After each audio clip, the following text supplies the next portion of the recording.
Hey, it's Ramsey Dewey at the JX Fight Club in Shanghai, China. Come check us out if you're ever in the People's Republic of China. So, one thing I see a lot in this town, especially with gyms, really any business, restaurants, clubs, whatever, is that everybody says they are the best. The words best and first and only and premier, they get thrown around a lot. A lot. And I don't do that. I don't tell people, I have the best gym in the town. I don't. Because when we say, I am the best, all we have really done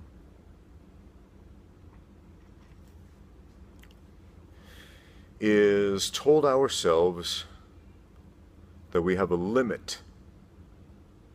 Told ourselves that we are a big fish in a small pond until a bigger fish comes along and eats us.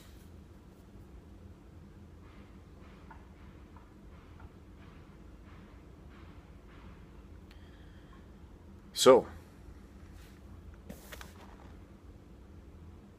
that's why I don't say, I'm the best. It's not that I'm trying to be more humble than everybody else.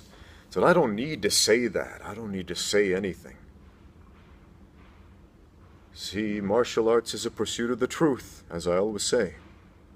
It's a pursuit of the truth. And we tell the truth in martial arts not with our words, but with our actions. And that's an important life lesson. Tell the truth with your actions. You want the respect of those around you. You want people to see that what you do and what you offer is worthwhile. Tell the truth with your actions. Because saying you're the best doesn't mean a damn thing, my friends. Other than you're a big fish in a small pond, waiting for a bigger fish to come along to challenge you. And it will. One of my favorite movies to quote, The Karate Kid Part 1. And even though my favorite character is the evil sensei Kreese, John Kreese I think his name was, because he's got some great quotable lines, Mr. Miyagi said something very, very important as well. Daniel LaRusso, the kid who got bullied, came to Mr. Miyagi for help. He's like, Mr. Miyagi, teach me karate so I can fight the bullies. And Mr. Miyagi told him that he got bullied too when he was young. And Daniel couldn't believe it, he said. How could you have gotten bullied? How could they have beat you up? You knew karate. And Mr. Miyagi wisely responded, someone always knows more.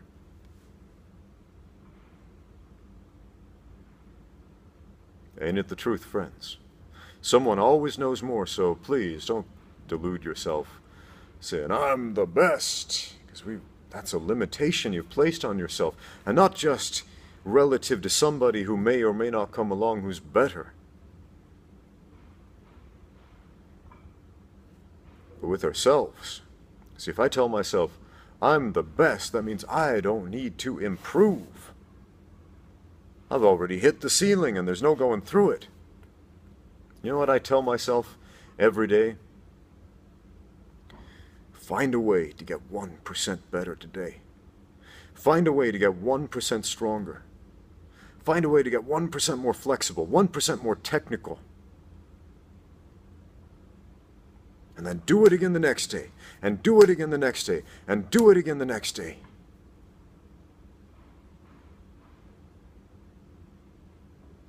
If you have ever fought a wild human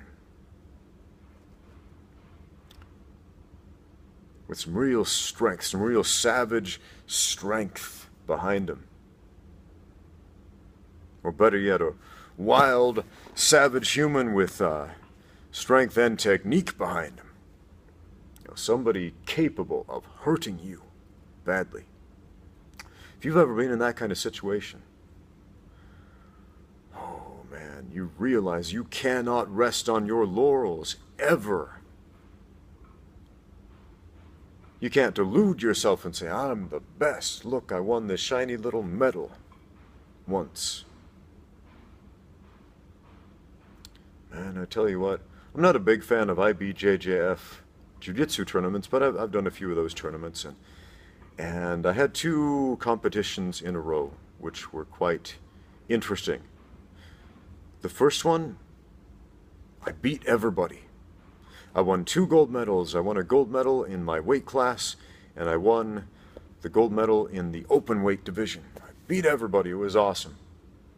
It was hard, it was tough, but I climbed up and clawed up that tournament bracket until I won. I felt like, yeah, I'm the best. I won. Standing on that podium, fed my ego. And the very next tournament I did, not long after, I went in there like, yeah, I'm the champion. I got to defend my title. I got to show everybody why I'm the best. I didn't say that, but I felt it. And the very first guy, I went up there, he shook my hand before the match and, showed a lot of respect. And we got on the mat and he pulled guard and held me in his guard. And I tried everything I could to pass the guard. And he tried some sweeps, but I shut that down.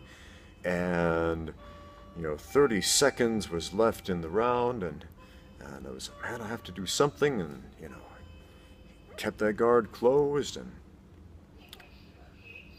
he attempted an armbar. I managed to get free, but because he attempted that armbar, he got the advantage point. And I lost.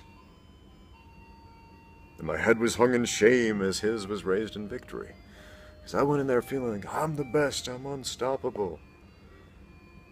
And, I think advantage points are kind of dumb, but that's the sport. That's the sport of IBJJF Jiu-Jitsu. Gotta love the song on that clock. And you have to respect the rules of the sport you're competing in. And it's no good having a case of sour grapes afterward, telling yourself, if the rules were different, I would have won. Because if that's the kind of fight you want, do that kind of fight. And I lost. Fair and square by the rule book, I lost. Oh, and that hurt a little bit in there. That pride that was saying, I'm the best, just got chopped in half. And all my students were watching, and they were expecting me to win, because they believed also that I was the best. And they saw me lose to something goofy, to an advantage point, and we all went from big and puffed up to deflated and humbled.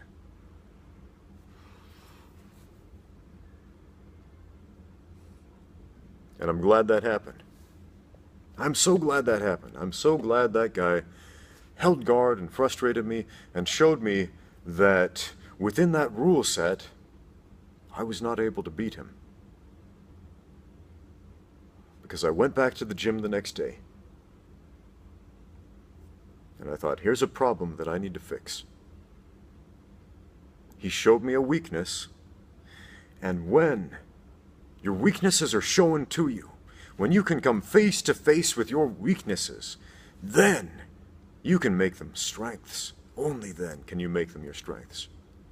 But if we refuse to look our weaknesses in the eye, because our pride is telling us, I'm the best, we'll never rise above them, ever.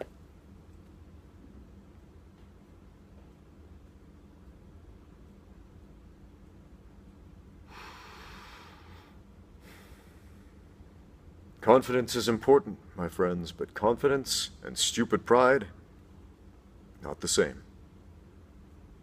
Let's understand that. Thanks for watching, guys.